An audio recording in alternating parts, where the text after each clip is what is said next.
It's a war zone out there. I mean, so many people are dying right now from suicide and alcohol abuse, drugs, and it's the least I can do to share my story of my 10 years of sobriety. I'll be sober 10 years without any relapses coming up this month. Actually, in December, it's November. But I'm not going to relapse, so I'm going to just do this video anyways because I feel it's more important than ever to talk to you guys, and I'm going to just be super honest and transparent and just talk about this in simple terms. You know, we don't have a lot of patience when we first get sober. So if you're watching this and you're fresh in sobriety and you're scared and you're white knuckling it, then just hold on and just watch this video. I pray that we do this together. I'm praying for you. And it doesn't matter if you're religious or not. This is the good fight, okay? You're fighting the good fight. And this could really benefit you. You know, if you get sober, you can change a lot of people's lives. And that's what it's all about. But I know you're just thinking about yourself right now because you're in fight or flight. I've been there. So let me just share my story. So I finally hit rock bottom. And we might have a lot of rock bottoms in our life, but you know, when I hit rock bottom, I knew it. It was like a thud in my heart, in my soul. It was like, okay, I'm done. I am done. There's no more reservations here. I've used up all my lies, all my self-delusional reasons to drink. It's done. All right, I burned the fuse down. There is nothing left. There is no reason to go back to drinking. I got shamed. I got shamed by this punk rocker. I felt defenseless. Couldn't kick him out of my house. He was there trying to find my girlfriend. And he started making fun of me, and I was having alcohol withdrawals, and I sleep in the nude, so I'm in bed naked, shaking from alcohol withdrawals, and he comes in the room, starts making fun of me, picks up my girlfriend's son's ukulele, starts making songs about me. And I couldn't kick him out. So that was so humiliating, feeling that defenseless. That was my rock bottom. And it's funny because 4 years before that, I had a heart attack. And my girlfriend at that time was like, you're going to die. You got to stop. And my last friend was like, dude, you're going to die in a year if you don't stop. I mean, I basically was on the verge of losing everything, but I continued to drink. So you don't know what your rock bottom is. I mean, it could be the weirdest thing, like my story. Like this punk rocker guy like shamed me and I felt defenseless. And that was it. After he left, I grabbed the last 2 beers in the fridge and I was like, I'm done. I'm done with this girlfriend. I'm done with this life. I'm walking back home. I lived in a converted school bus, so luckily I still had that. And I walked home. Never went back to that girlfriend's house. I was with her for 3 years. We're the Sid and Nancy, you know, the wild couple, that self-destructive couple. And that's the thing is you got to stop romanticizing alcohol. You have to get it out of your mind that it is sexy or it's cool or it makes you creative, makes you more artsy, or whatever, okay? It's not. It's BS. It's a lie. I'm more creative than I've ever been in sobriety. I got everything, more so in sobriety. Everything is better. The girlfriend's better. The quality of my girlfriend is 100 times better in sobriety. My self-esteem went up when I got sober. I started creating better music than I ever had. I created better art, better poetry, started making money online, fired my boss at the stupid restaurant, you know. So yeah, sobriety might not look cool, but that's just the demon alcohol saying, you know, don't leave me, you know, and misery loves company. So you're going to have some old friends that pull you back in. You got to get rid of them. I'm sorry, but I would rather trade my alcohol for a little bit of isolation. A little mild isolation is what I choose. You know, it's my girlfriend and I. We just moved back here to North Carolina. This is my playground right here. I walk and jog on this. It's a It's an undeveloped neighborhood. Super cool to do videos. And I'm going to just lay it all on the line. So I want to get super real with you guys because time is short. You know, a lot of people are dying from this addiction. So that guy shamed me, and I walked home. I had 2 beers left, and I slowly sipped on them, and then I went to bed for about 14 hours. When I woke up, I had to learn how to digest food again. I couldn't even hold down yogurt.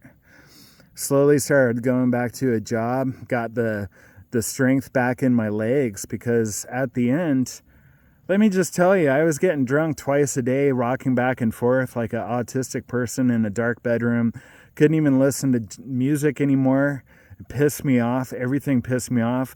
I had a imaginary friend that, you know, I was almost hallucinating. I had imaginary friends.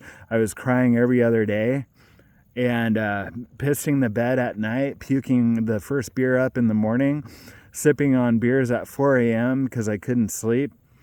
Terrified of people, terrified of going to a job. Got PTSD from being so scared going to a job, DTing.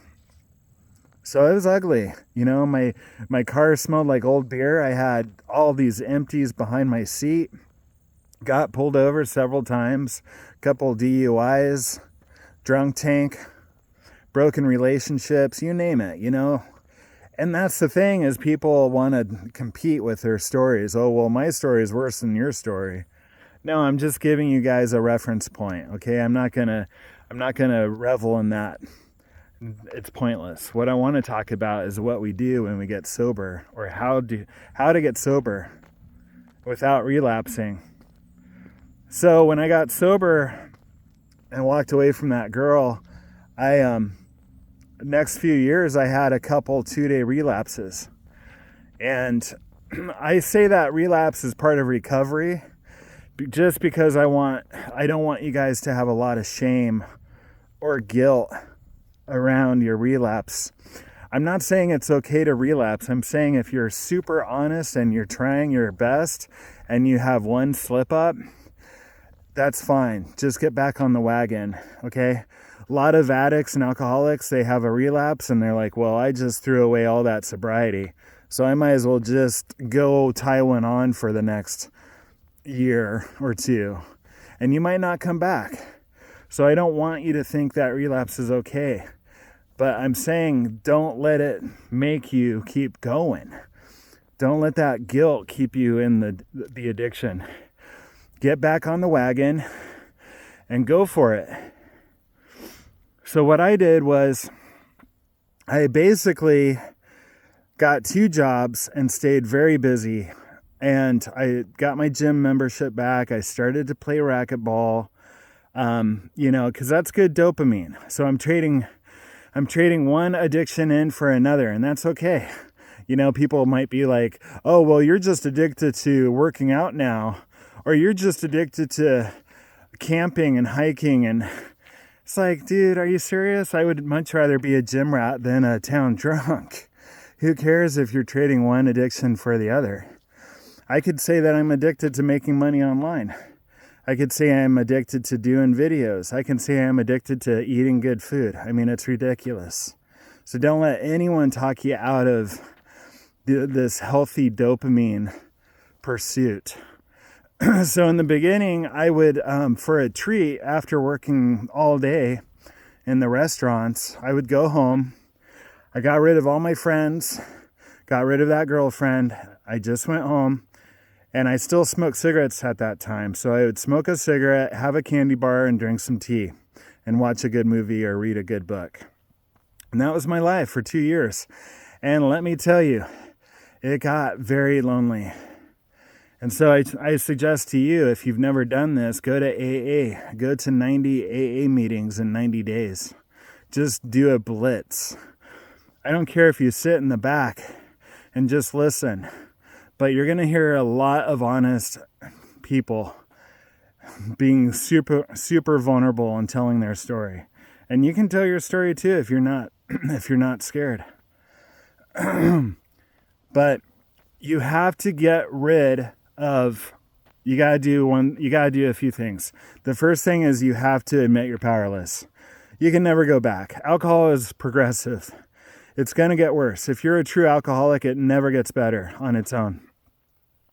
You have to admit that you are powerless over alcohol. Number 2 is you have to hit rock bottom. You can't have an ounce left of romanticism. You cannot romanticize alcoholics or druggies. Okay, if you still think that those people are cool, then you're not ready. Okay, because you're going to be like, well, like this one time I was going to Job Corps. It was the first time I tried staying sober longer than 9 months. And I finally quit Job Corps. I was like, I'm an artist. And AA is really stifling. Job Corps and AA, because I was going to meetings in Job Corps. AA and Job Corps are stifling my creativity. So I'm going to quit both and just go back to my hometown and, do nothing until I start drinking again. So you cannot romanticize these people. It's not cool at all. And if you think about your past drinking, the good times, you have to play that movie all the way through until you're puking or passed out or acting like an idiot.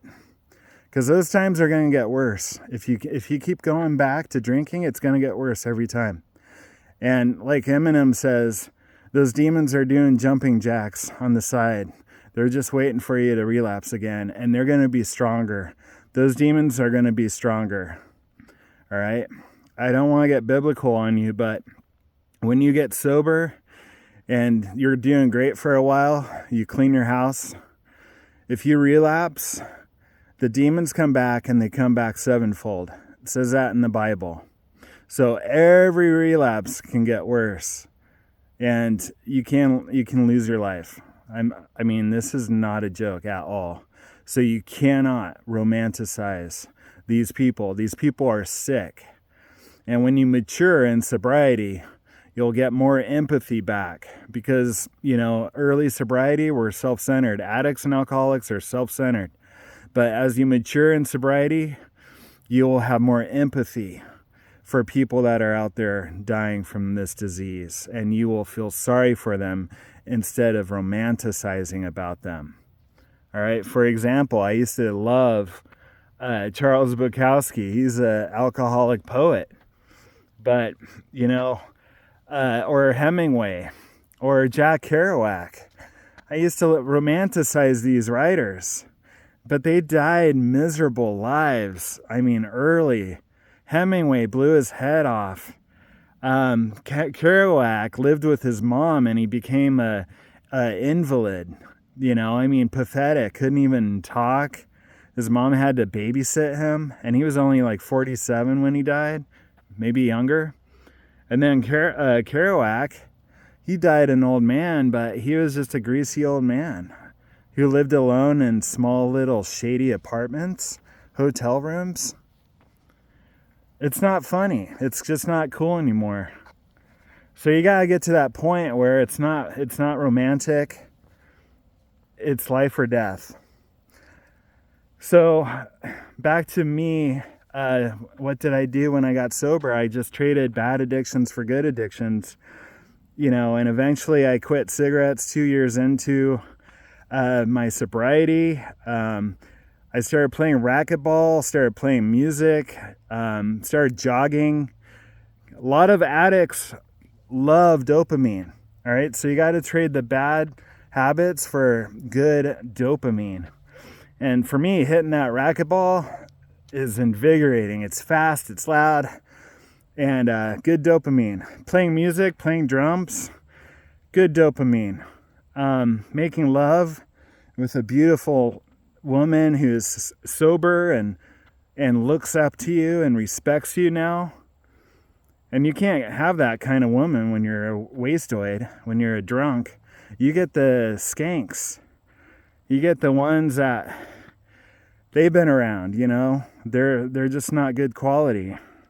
But when you're sober and you start developing self-respect again, then you attract who you become.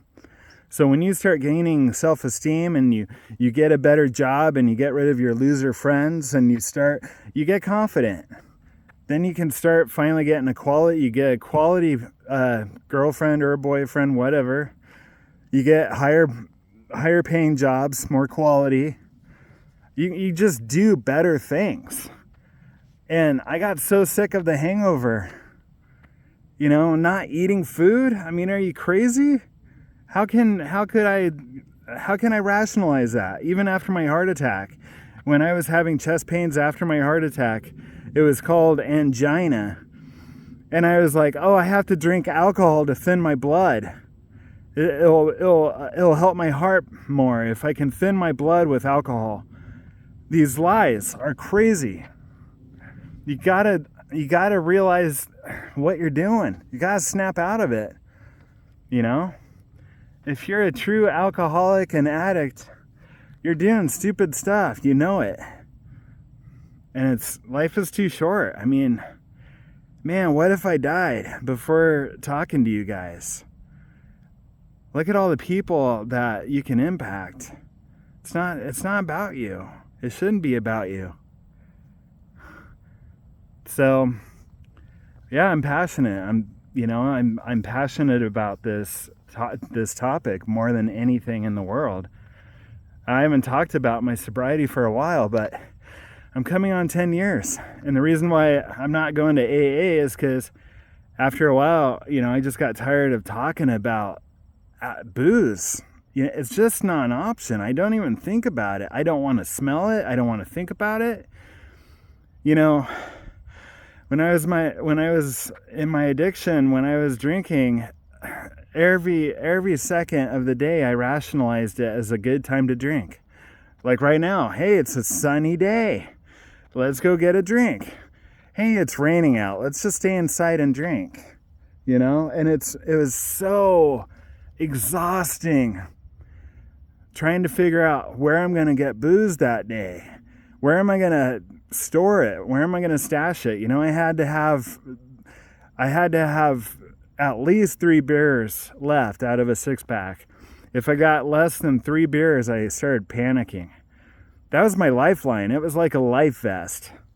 It was like a life vest with beer cans attached to it. And that day that punk came over and made fun of me, I was like, the moment he left and I started to get dressed, I was like, I hope he didn't get my beer. I hope he didn't steal my beer. I hope he didn't steal my beer. I mean, that's all I thought about.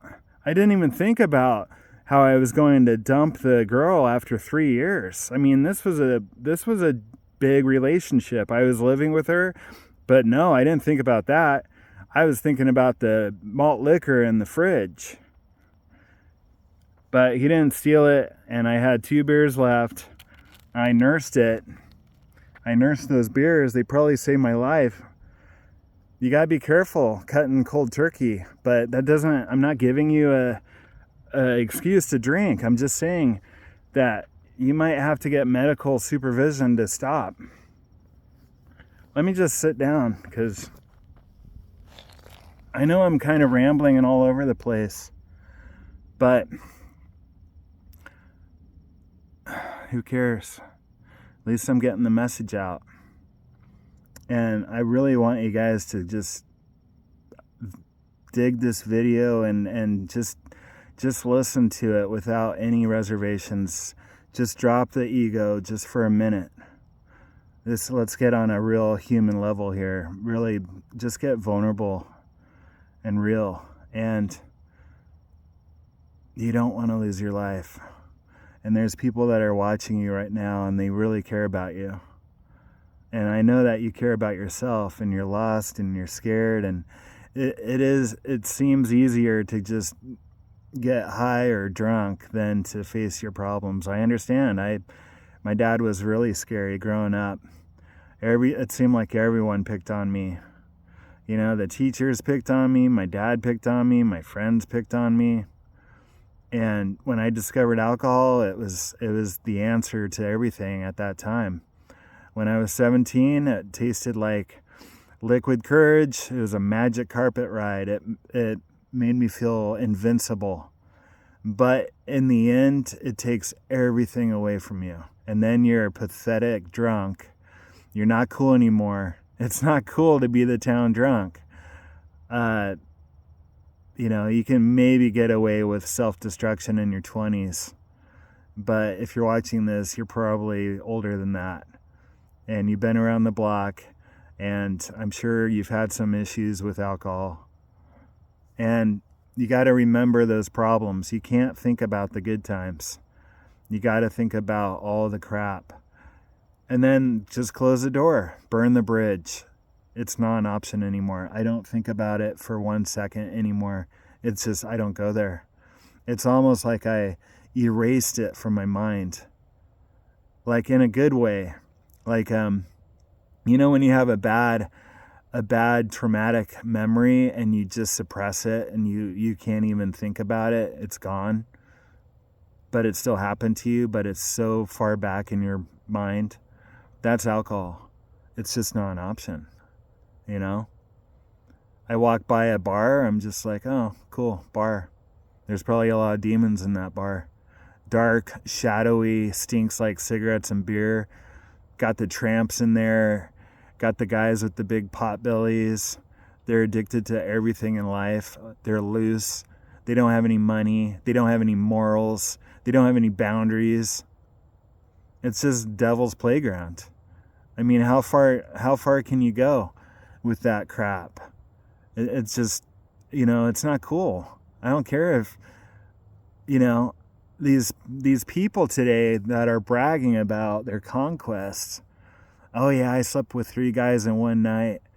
Oh, I got tattooed all over my body. Oh yeah, we went to Slayer. It was so cool. Oh yeah, I'm cheating on my husband. Oh yeah, let's do a couple hits in the bathroom. I don't care how many wild stories you got. It's pathetic. It's empty. It doesn't mean anything. It's nothing. It's pointless. It's dirty. It's immoral. And there's people out there that have done more than you. You'll never beat anyone. And that's not a world to live in. Competing on how dirty you can get, or how evil you can get, or how callous you can get, or heartless. That's not cool. So what if you can drink 18 beers? There's someone out there that can drink 30, and but when you get into love and sobriety and empathy and you start helping people, love is the best energy, the best power in the world. Love is the currency of this universe. It is. And love scares the demons. All right?